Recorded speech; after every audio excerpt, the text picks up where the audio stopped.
Greetings, fellow scribes! Welcome back to the archive. This week I kick off an in-depth series looking at the individual classes in Dark Sun for AD&D 2nd Edition. This week I'm going to start off talking about the fighter class, possibly one of the least changed mechanically, but most changed by the setting itself. So sit back, relax, and enjoy as we talk about fighters in Dark Sun. The fighter is quite possibly the least changed class over all D&D. The key concept behind the fighter is I'm a man-at-arms. I am the soldier who picks up, learns a lot of different weapons, can fight effectively with most of them, and have one or two weapons that I am really, really good at. And this led to a lot of different things. Now, in AD&D 2nd Edition, here's how things worked for a fighter. A fighter would spend one proficiency to learn a weapon, and then he would spend a second proficiency on one weapon and specialize in that. This is how you got the idea of the sword fighter, the master of a sword, or the glaive fighter, the master of a specific polearm called a glaive, or an axe fighter, or things like that. Fighters were a unique feature of D&D, and have always been its sort of niche as the weapon masters. Dark Sun kind of goes a little bit different. Not so much in that the fighters have any mechanical changes. They don't. You can take literally the 2nd Edition fighter straight up and use it in Dark Sun. The difference on the 2nd Edition fighter in Dark Sun is in their equipment. And this is what made Dark Sun such a different setting. Because, and here's the thing, metal was rare on Dark Sun. You might be lucky for a starting character to be able to afford a steel dagger. And that's if you're a fighter who's the wealthiest of all the classes, got a lucky roll, and got enough to start off with at least one gold piece worth of gear. Versus the ceramic pieces Dark Sun used. So, starting off with a steel dagger was a big frackin' deal. This was because steel had no penalties to it. Now, another material that had almost no penalties to it was obsidian. Now, obsidian was not as expensive as iron or steel, but it had a downside.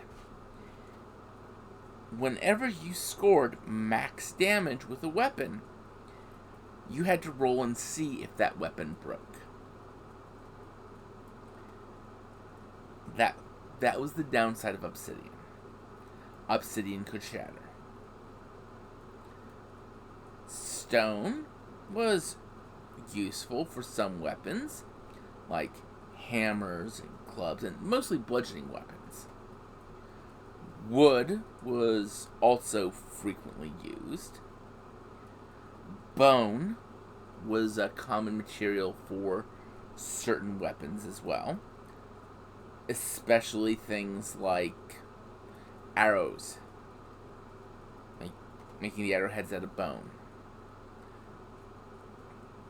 But for the most part, bone was best for piercing or similar type weapons. It didn't often do well for slashing weapons. There were some exceptions, mind you, like axes made from the jawbones of certain animals could work. But for the most part, bone was for piercing weapons, stone and wood were for bludgeoning, and obsidian was best for slashing. Now note, there were slashing versions of weapons made out of stone. There were slashing weapons made out of bone. And it was pretty much figured you could find something to make any given weapon out of. But if you got your hands on a steel weapon, that was a big deal. Now, how does all this relate to fighters? Fighters are your weapons masters. A fighter would go around with multiple weapons. So your fighter would probably go around with a obsidian longsword, a stone mace, a bone dagger, and a bow with bone-tipped arrows. And that's what your typical fighter would carry. Now, armor-wise, again, you're talking about a setting where you couldn't always do things with metal. So you had to look at what something could be made out of. If something could be made out of something other than metal, the cost of it would be reduced to from gold pieces to ceramic pieces, basically. Otherwise, it cost as much in gold pieces. Now, what this meant would be a metal suit of chainmail could cost as much as building a section of walls for a city. So, metal was not commonly used in armor. What things could be used? Well, first off, it really depends. You had to look at the various pieces of armor, like a suit of ringmail, which ringmail was leather with rings worked onto it. A little bit different from studded.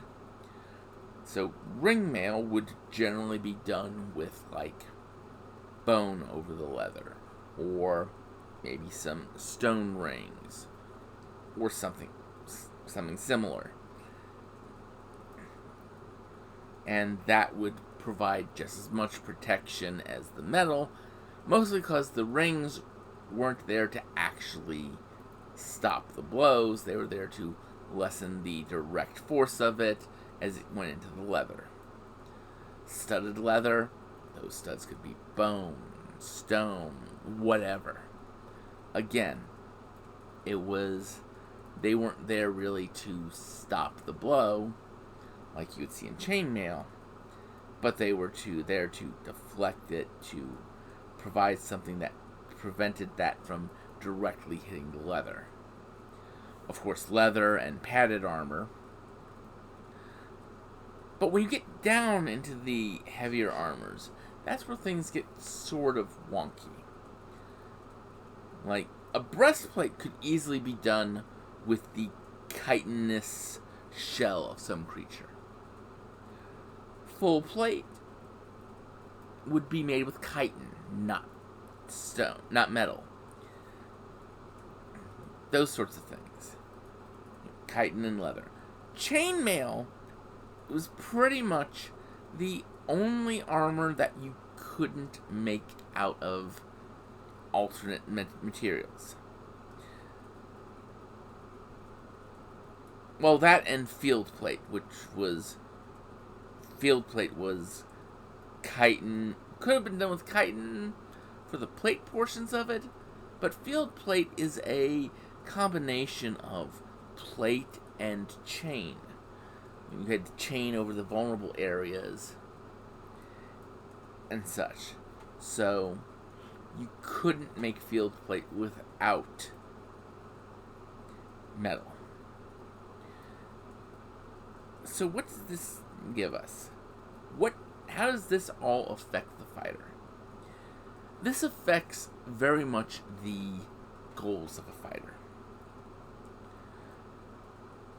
The fighter isn't going to necessarily be looking for wealth to buy fancy magical items.